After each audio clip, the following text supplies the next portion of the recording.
नमस्कार दोस्तों, कल हमने अलंकार का टॉपिक शुरू किया था जिसकी एक वीडियो डिस्क्रिप्शन में आपको लिंक मिल जाएगी। और हमारे चैनल पर अगर आप चैनल को ओपन करके देखेंगे तो उसमें प्लेलिस्ट में हिंदी नाम से प्लेलिस्ट है, उसमें से आप प्राप्त कर सकते हैं, जिसमें हमने शब्दालंकार के भेद पढ़े थे। और आज अर्थालंकार के भेद पढ़ेंगे, जिसमें सबसे पहला जो टॉपिक है अपना उपमा का है। तो आइए शुरू करते हैं। और शुरू करने से पहले अगर आपने हमारे चैनल को सब्सक्राइब नहीं किया है तो कृपया सब्सक्राइब कर लें और वीडियो को ज़्यादा से ज़्यादा शेयर करें, कमेंट करें, लाइक कर दें। धन्यवाद। तो हम बढ़ते हैं अपने टॉपिक की तरफ। जो हमारा टॉपिक है अर्थालंकार के भेद हैं। अर्थालंकार के भेद में सबसे पहला जो भेद होता है वो उपमा का होता है। उपमा का जो शाब्दिक अर्थ होता है वो तुलना होता है। मेन पॉइंट्स सबसे पहले उपमा का जो शाब्दिक अर्थ होता है वो तुलना होता है। अच्छा, उपमा को हम तुलना, ठीक है, ये तो अपभ्रंश भाषा होती है, ये हिंदी भाषा है। हम इसे पहचानेंगे कैसे? जब हमारे सामने पेपर होगा और पेपर में हमको पंक्ति दी होंगी और ऑप्शन दिए होंगे कि अनुप्रास, रूपक, श्लेष, यमक, बताइए इनमें से उपमा, इसमें से कौन सा अलंकार है इन पंक्तियों में। तो पहचानेंगे कैसे? वो पहचानने के लिए ये ट्रिक मानिए या कुछ भी मानिए, ये ट्रिक ही है। वैसे तो इसे ट्रिक मान लो या वैसा ट्रिक, ऐसे करके ऐसे और ऐसे, यहाँ से यहाँ तक जौन सा भी इसमें से अगर कोई किसी पंक्ति में इनमें से कोई सा भी शब्द आता है तो समझिए वहाँ पे वह उपमा अलंकार है। जैसे पढ़ेंगे, जैसे समझेंगे पहले। जैसे पीपर पात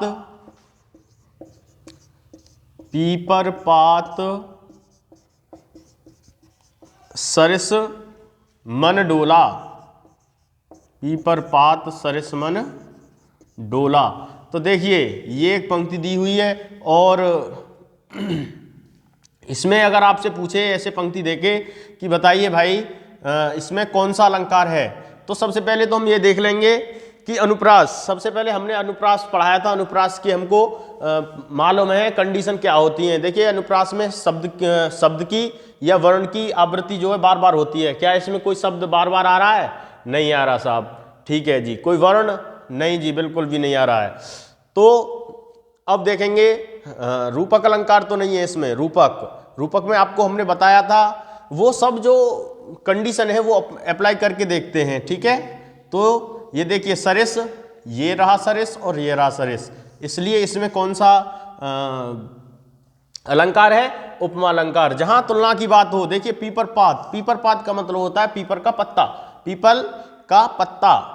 तो इसे ब्रज बोली मानो या कुछ भी मानो, ब्रज भाषा में ये लिखी हुई है पंक्ति, ब्रज भाषा। तो उसमें पीपर पात, जो पीपर का पत्ता होता है उसे पीपर पात कहते हैं। सरिस मन डोला, तो सरिस पीपर पात यानी कि पीपर का पत्ता हवा चले या ना चले हिलता रहता है। उसी प्रकार मन जो होता है वो भी अपना हिलता रहता है। कभी यहाँ है कभी वहाँ है आपका मन, कभी कहीं ऐसे घूमता रहता है। तो पीपर के पत्ते से जो तुलना की गई है, मन की तुलना की गई है। किससे? पीपर के पत्ते से। मन की तुलना किससे की गई है? पीपर के पत्ते से। तो ध्यान रखेंगे, जहां इनमें से सा शीशम समान सरिस जैसा वैसा कैसा ज्यों त्यों किंतु परंतु लेकिन वरन बल्कि, इनमें से कोई सा भी शब्द किसी भी पंक्ति में आएगा तो आंख बंद करके टिक लगा देना है। वहां पे कौन सा अलंकार होगा? उपमा अलंकार होगा। उपमा अलंकार। देखिए उपमा अलंकार में कुछ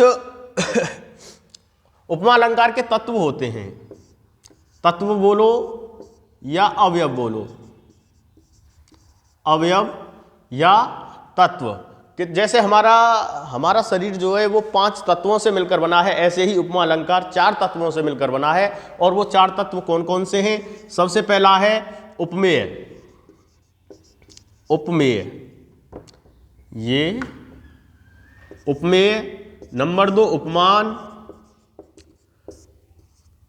नंबर 3 वाचक शब्द। नंबर 4 होता है अपना साधारण धर्म।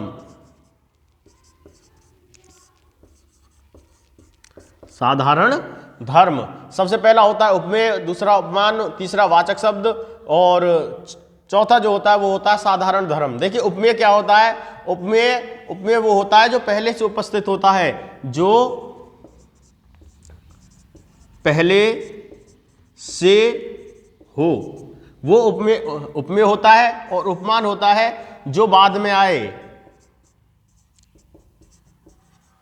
जो बाद में आए।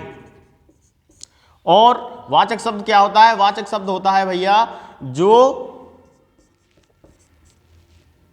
दोनों की तुलना कराए, जो क्या कराए भैया, दोनों की तुलना कराए। और साधारण धर्म होता है जो उपमेय व उपमान में, उपमेय व उपमान में क्या होता है, उपस्थित होता है,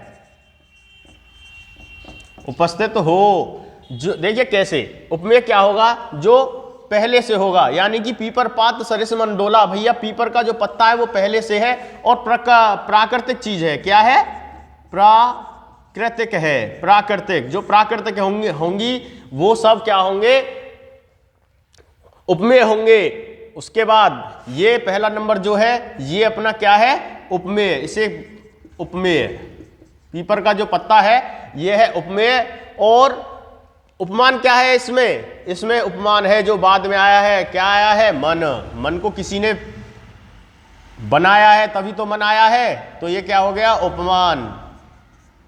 अब देखिए वाचक शब्द क्या है, जो दोनों की तुलना बता रहा है। पीपर पात किसकी तरह, कैसे, सरिस। सरिस जो शब्द है ये क्या है, अपना वाचक, वाचक शब्द है। अब देखिए और साधारण धर्म क्या है, जो उपमेय व उपमान में उपस्थित हो। तो देखिए पीपर पात, जो पीपर का पत्ता है वो भी हिलता है, मन भी हिलता है, यानी कि डोला। डोला क्या है,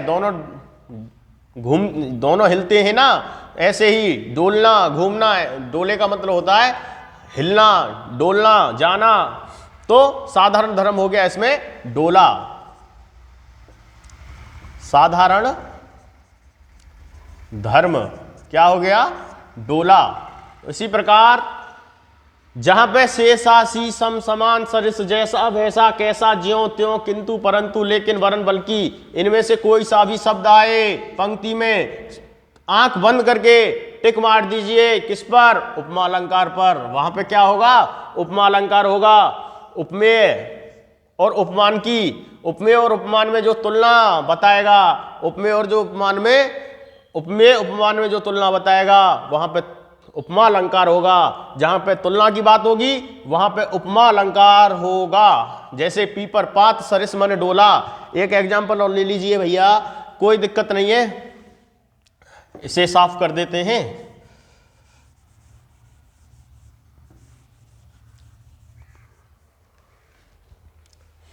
एक और ले लो, जैसे भैया मेरा मुख चंद्रमा के समान है, मेरा मुख चंद्रमा के समान है। तो मेरा मुख किसके समान है भैया, चंद्रमा के। तो देखिए यहां पे उपमेय, उपमान, वाचक शब्द और साधारण धर्म, ये चारों आए होंगे और तब यहां पे तुलना हुई होगी, इसलिए यहां पे उपमा अलंकार होगा। और अपने शेषा सी सम समान सरिस जैसा वैसा कैसा ज्यों त्यों किंतु परंतु लेकिन वरन बल्कि, इनमें से भी एक शब्द आया होगा। तो देखिए कंडीशन अप्लाई करते हैं। समान शब्द आया है, समान कहां है, समान ये रहा, समान ये रहा, समान। पहली कंडीशन से पता चल गई ये उपमा अलंकार का है। और ये हमने किस में लिखा है, हिंदी में लिखा है, ये हिंदी में है, जिससे कि आपकी समझ में आ जाए। देखिए उपमेय क्या होता है, जो पहले से विद्यमान हो, पहले से उपस्थित हो, यानी कि चंद्रमा जो है पहले से है, इसे किसी ने पैदा नहीं किया है, ये पहले से है।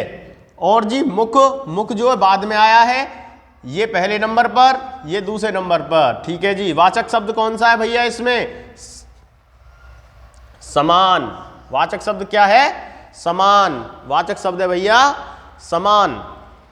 और इसमें कौन सा शब्द नहीं है, साधारण धर्म नहीं है, साधारण धर्म। तो देखिए इसके भी दो भेद होते हैं, उपमा अलंकार के भी भेद कितने होते हैं, दो होते हैं। इसलिए मैंने ये पंक्ति ली है जिससे कि आपको पता चले।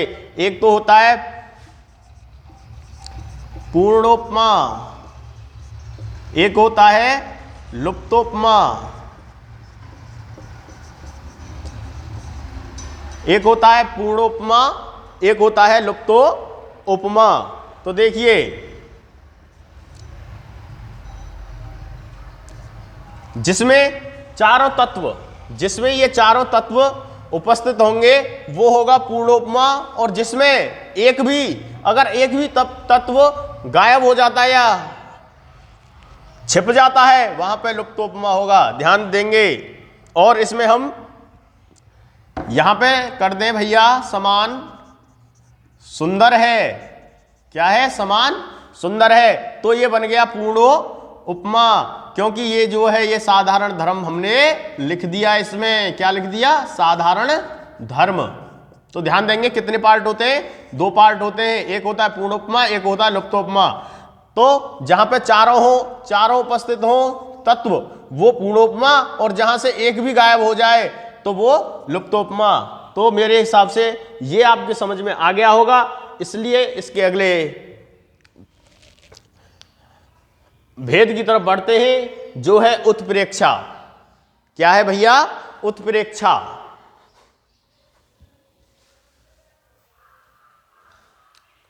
तो देखिए उत्प्रेक्षा अलंकार नंबर 2 पे है। उत्प्रेक्षा अलंकार के भेद हम पढ़ रहे हैं, जो पता है आपको, वीडियो चल रही है। नंबर 2 पे उत्प्रेक्षा अलंकार, जहां उपमेय में उपमान की संभावना व्यक्त हो। देखिए ये इसकी डेफिनेशन है, ये वाली ये डेफिनेशन है, और ये इसकी शॉर्ट ट्रिक कहते हैं आप लोग, वो शॉर्ट ट्रिक है। शॉर्ट ट्रिक कुछ नहीं होती है बेटा, केवल समझने का फर्क है। और हमने इतनी कंडीशन लिख दी है कि आप कभी भी अलंकार का जो क्वेश्चन आएगा उसे गलत नहीं कर सकते हो। तो देखिए उत्प्रेक्षा अलंकार, जहां उपमेय में उपमान की संभावना व्यक्त हो। उपमेय आपको पता है, उपमान आपको पता है, यानी कि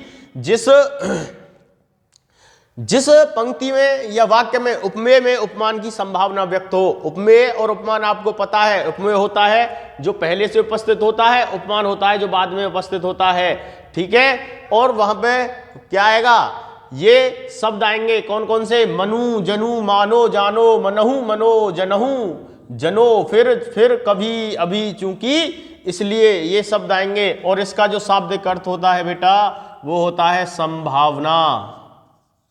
क्या होता है, संभावना। तो इनसे हमको पता चल जाएगा कि यहां पे कौन सा अलंकार है, उत्प्रेक्षा अलंकार। और उत्प्रेक्षा अलंकार में क्या होता है बेटा, संभावना व्यक्त होती है। जैसे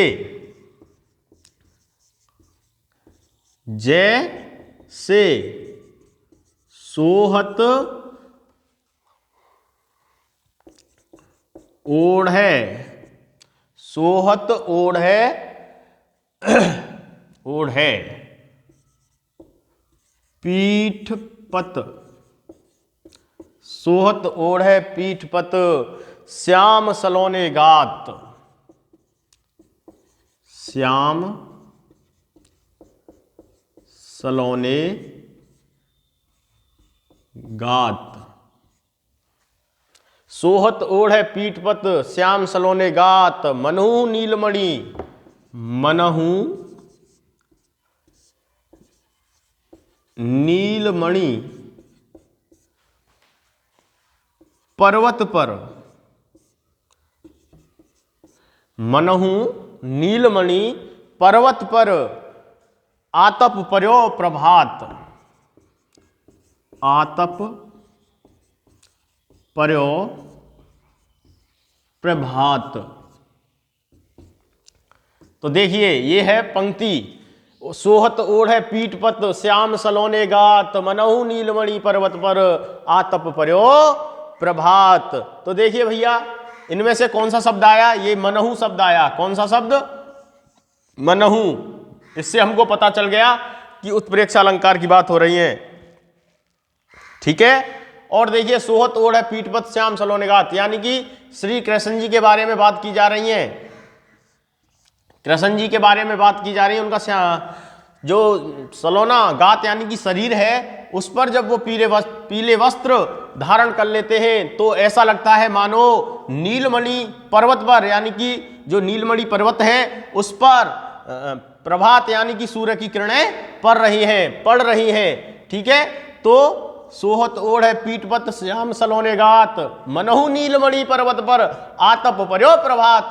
तो भैया यहाँ पे पहली कंडीशन मनहु आया है, आंख बंद करके, उत्प्रेक्ष अलंकार। ठीक है, इनमें से कोई सा भी शब्द आए, मनु जनु मानो जानो, मनहु मानो मनो, जनहु जनो, फिर कभी, अभी चूंकि इसलिए। देखिए मैथ में चूंकि इसलिए का प्रयोग करते हैं, चूंकि एक्स मान लेते हैं, चूंकि एक्स मान लिया तो वहां पे संभावना क्या की जाती है, व्यक्त की जाती है। तो यहां देखिए उपमेय में उपमान की संभावना व्यक्त हो रही है। उपमेय में किसमें, उपमेय में किससे, देखिए सोहत ओढ़ है पीठपत श्याम सलोने गात, मनहु नीलमणि पर्वत पर आपत पर्यो प्रभात। तो जो सूर्य की किरणें हैं उनसे तुलना की जा रही है, किसकी, भगवान श्री कृष्ण के शरीर की, यानी कि गात की। तो आराम से आप पहचान लेंगे, ये शॉर्ट ट्रिक है, ये शॉर्ट ट्रिक। और इसका जो शाब्दिक अर्थ होता है वो संभावना होती है, जहां उपमेय में उपमान की संभावना व्यक्त हो, ये इसकी परिभाषा है। क्या है, परिभाषा। ठीक है, नंबर 3 पर पढ़ते हैं, ये आपकी समझ में आ गया होगा। नंबर 3 है रूपक अलंकार। कौन सा अलंकार है भैया, रूपक। देखिए नंबर 3 रूपक अलंकार। नंबर 3 कौन सा अलंकार है भैया, रूपक अलंकार। देखिए रूपक अलंकार में क्या होगा, समानता होगी, अभिन्नता होगी, अभेद होगा। यानी कि एक उपमेय और उपमान में क्या होगा, समानता होगी। जो पहले से चीज उपस्थित होगी, जो वस्तु हो सकता है, प्राणी हो सकता है, कुछ भी हो सकता है। उपमेय और उपमान में क्या होगी, समानता होगी। जो बाद में आए और जो पहले से हो उसमें क्या करेंगे, रूपक अलंकार में समानता करेंगे। अब देखिए मैंने यहाँ पे 3 एग्जाम्पल लिए हैं, आपको सोचना है ये कौन से अलंकार के एग्जाम्पल हैं। देखिए चरण कमल बंदो हरिराई, चरण सरोज पाखरन लागा, मया में तो चंद्र खिलौना लेहो। तो देखिए आपको कंडीशन अप्लाई करके भी पता चल सकता है कि ये कौन से अलंकार हैं। देखिए यहाँ पे सबसे पहले देखेंगे हम, मैंने आपको अनुप्रास अलंकार पढ़ा दिया है। अनुप्रास अलंकार में ये देखिए, क्या इसमें से अनुप्रास अलंकार में जैसे आता है वर्ण की आवृत्ति होती है, तो देखिए यहाँ पे किसी वर्ण की आवृत्ति हुई, नहीं हुई, तो अनुप्रास अलंकार नहीं है। अब देखिए यमक में सम संख्याओं में शब्द आते हैं, क्या यहाँ पे कोई शब्द आए सम संख्या में, 2 4 6, नहीं आया जी। मैंने आपको श्लेष अलंकार भी पढ़ा दिया है। तो देखिए क्या श्लेष अलंकार में से किसी में से आया यहाँ पे कोई श्लेष अलंकार, 1 3 5 ऐसे विषम संख्याओं में शब्द आते हैं जिनके अर्थ अनेक होते हैं, उनमें से कोई आया, नहीं आया जी। मैंने आपको उपमा अलंकार बता दिया, सीसा से, सम, समान, सरिस जैसा कोई शब्द आया, नहीं आया। तो ठीक है, कोई दिक्कत नहीं है। ये जो सब उदाहरण है वो सब हैं रूपक अलंकार के। किसके, रूपक अलंकार के। तो हम कंडीशन से भी पता कर सकते हैं, जहां समानता होगी, अभिन्नता होगी, अभेद होगा। देखिए चरण कमल बंदो हरिराई, ये भगवान राम के लिए बात कही गई है। और भगवान राम के लिए बात कैसे की गई है, जब केवट जो था वो अपनी नाव में बैठा था, तो श्री भगवान राम नाव में चढ़े और केवट ने उनके पैरों की तरफ देखा, तो उन्होंने कहा कि ये मेरी नाव में कमल किसने रख दिया। उनके जो पैर थे इतने अच्छे थे कि उसको देख के केवट को लगा कि मेरी नाव में किसी ने कमल रख दिया है। तो देखिए कमल पहले था और चरण बाद में आए, इसलिए जहां उपमेय और उपमान में समानता दिखाई जाए, जहां उपमेय और उपमान में समानता, तो देखिए कमल और चरण इनकी दोनों की क्या हो गई, समानता दिखा रहा है। कवि क्या कर रहा है, समानता दिखा रहा है। चरण सरोज पाखरन लागा, जब मान लीजिए इसमें कहा गया है सरोज भी कमल को ही कहते हैं और चरण तो होते ही हैं।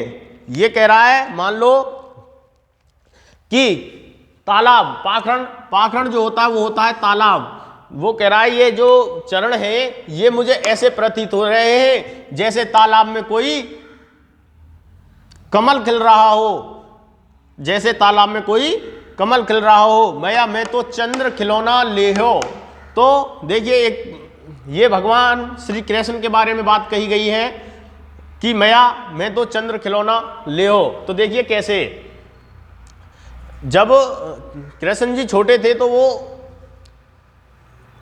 ज्यादा शोर करते थे, उधम करते थे। तो मैया ने एक दिन क्या किया, उनकी माता जो थी उन्होंने एक दिन एक बर्तन लिया, उसमें पानी कर दिया और चंद्रमा जो था वो उस पानी में आ रहा था। तो कृष्ण जी क्या कर रहे थे, उस चंद्रमा को पानी में हाथ दे के कभी इधर से उधर उधर से उधर कर रहे थे। अगले दिन वो उस दिन सो गए रात को। अगले दिन सुबह जब जगे तो उन्होंने देखा कि चंद्रमा तो ऊपर है। तो जब अपनी माँ से कहते हैं कि मैया मेरा जो खिलौना है वो ऊपर है, मुझे तो वो चंद्र खिलौना ही चाहिए। इसलिए यहाँ पे जो खिलौना और चंद्रमा में जो समानता दिखाई गई है, जहां पे भी समानता की बात होगी वहां पे रूपक अलंकार होगा। इससे आगे बढ़ते हैं अब चौथे नंबर की तरफ। अर्थालंकार के भेद चल रहे हैं, ये नंबर 3 था रूपक अलंकार। रूपक अलंकार से अगला है अतिशयोक्ति अलंकार, उसे पढ़ेंगे देखेंगे। तो देखिए नंबर 4 अतिशयोक्ति अलंकार। देखिए अतिशयोक्ति अलंकार क्या होता है, जहां बात को बढ़ा चढ़ाकर बात बोली जाती है। जहां बढ़ा चढ़ाकर हम बात करेंगे वहां कौन सा अलंकार होगा, अतिशयोक्ति अलंकार। जैसे आगे नदियां बड़ी अपार, घोड़ा कैसे जाए पार, राणा ने सोचा इस पार, तब तक घोड़ा था उस पार, तब तक था घोड़ा उस पार। तो देखिए जो महाराणा प्रताप के बारे में बात कही गई है, महाराणा प्रताप नदी के उस पार खड़े होकर सोच रहे थे कि आगे तो नदी भाई बहुत बड़ी है, घोड़ा कैसे पार जाएगा। लेकिन राणा इस बात को दूसरी तरफ सोच ही रहे थे कि तब तक क्या था, घोड़ा उस पार था। तो घोड़े के बारे में यहाँ पे क्या बात हुई है, बढ़ा चढ़ाकर बात हुई है। दूसरा देख लेते हैं, हनुमान की पूंछ में लगन ना पाई आग, लंका सारी जल गई गए निशाचर भाग। तो देखिए हनुमान की पूंछ में आग भी नहीं लगी और फिर भी लंका सारी जला दी गई है इस पंक्ति के द्वारा, और निशाचर भाग गए। तो देखिए निशाचर क्या होते हैं, निशा माने निशा होता है रात, और चर माने जो काम करते हैं, जो रात को जागते हैं, वो निशाचर होते हैं। इसी प्रकार जो अतिशयोक्ति अलंकार होता है वहां बढ़ा चढ़ा के बात की जाती है। मान लीजिए कोई बच्चा, कोई आप में से कोई पुलिस में, फौज में, जहां कहीं भी लग जाए और आपकी शादी के लिए कोई आए, शादी करने के लिए है, आपके घर पर कोई बैठा है और आप वर्दी में ही ड्यूटी से घर वापस आ गए हैं, तो वो आपको देखकर कहें कि आपका लड़का तो, जो आपका लड़का वर्दी में जितना अच्छा लग रहा है, अगर हमारी लड़की इस वर्दी को पहन लेगी तो वो इससे और ज़्यादा अच्छी लगेगी। उसी प्रकार यहाँ पे क्या हुआ, यहाँ पे बात को बढ़ा चढ़ाकर बात की गई, क्योंकि उन्होंने जो अपनी चीज को बढ़ा चढ़ाकर बात करता है वहां पे अतिशयोक्ति अलंकार होता है। जैसे आगे नदियां बड़ी अपार, घोड़ा कैसे जाए पार, राणा ने सोचा इस पार, तब तक घोड़ा था उस पार। हनुमान की पूंछ में लगन ना पाई आग, लंका सारी जल गई गए निशाचर भाग। तो देखिए जहां पर बढ़ा चढ़ा के बात होंगी वहां पे अतिशयोक्ति अलंकार होगा। नंबर 5 की तरफ बढ़ते हैं, जो है भ्रांतिमान अलंकार।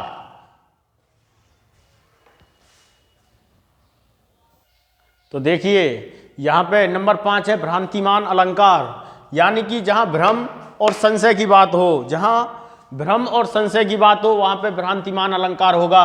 और देखिए शॉर्ट ट्रिक क्या है, उसमें उस शब्द में भ्रांति का प्रयोग होगा। किसका प्रयोग होगा, भ्रांति का प्रयोग होगा। जैसे भैया नाक का मोती अधर की कांति से, बीज दाडिम का समझ का भ्रांति से, देखता ही रह गया सुख मौन।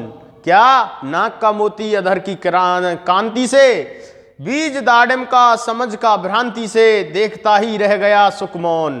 तो देखिए कुछ नहीं है, भ्रांतिमान अलंकार में भ्रांति शब्द का प्रयोग वहां पे जरूर हुआ होगा। आप आराम से पहचान लेंगे कि यहाँ पे कौन सा अलंकार है? भ्रांतिमान। और नंबर 6 है विरोधाभास अलंकार। देखिए विरोधाभास अलंकार होता क्या है भैया, आपको इसके नाम से ही पता चल रहा होगा, विरोध का आभास, विरोध आभास। तो जहां वास्तव में विरोध ना हो, केवल विरोध का आभास हो, जहां वास्तव में विरोध ना हो, केवल विरोध का क्या हो भैया? आभास हो। देखिए निषेधात्मक शब्द का प्रयोग करेगा किसमें? विरोधाभास अलंकार में। ना, ना, नी, नहीं, मत, मना, करना, वर्जित, निषेध, इन सभी शब्दों का प्रयोग करेगा विरोधाभास अलंकार में। तो आराम से आप पहचान लेंगे। जैसे जब से है आंख लगी, तब से ना आंख लगी। देखिए ना का प्रयोग किया है। कैसे? यहां पे देखिए वास्तव में विरोध नहीं हो रहा है। जब से है आंख लगी यानी कि आंख तो लगी, तब से ना आंख लगी। तो देखिए जहां वास्तव में विरोध ना होकर केवल विरोध का आभास हो, जैसे वह ना तो खुद सोया ना मुझे सोने दिया। तो देखिए ना शब्द का प्रयोग हुआ है, यहां पे विरोधाभास अलंकार है। वह देखिए सोने की तो बात हो रही है और लेकिन सोने की नहीं भी हो रही है। तो जहां वास्तव में विरोध ना होकर केवल विरोध का आभास हो, वहां पे विरोधाभास अलंकार होता है। नंबर 3, ना खुदा मिला ना विशाले सनम। ना खुदा मिला ना विशाले सनम। देखिए एक व्यक्ति था, उसने शादी भी कर ली। शादी करके पहले भी परेशान था वो, शादी करने के बाद फिर परेशान हो गया। उसने शादी छोड़ के उसने सोचा कि चलो भाई भगवान की भक्ति करेंगे, भगवान से मिलेंगे। और उसने भक्ति भी की लेकिन भगवान नहीं मिला। तो वही बात कही गई है, ना खुदा मिला यानी कि ना तो भगवान मिला भैया, और ना जो जिससे शादी की थी वो मिला, दोनों ही खत्म हो गए। यानी कि उसने भक्ति भी की, यहां पे पूर्ण रूप से विरोध नहीं हो रहा है, केवल विरोध का आभास हो रहा है। उसने भक्ति भी की, भक्ति का भी आनंद लिया, और जो शादी की थी उसका भी आनंद लिया। इसीलिए कहा ना खुदा मिला ना विशाले सनम। तो नमस्कार दोस्तों, विदाई लेते हैं आपसे। कल मिलेंगे अगले वीडियो में छंद के साथ। धन्यवाद। जय हिंद, वंदे मातरम दोस्तों।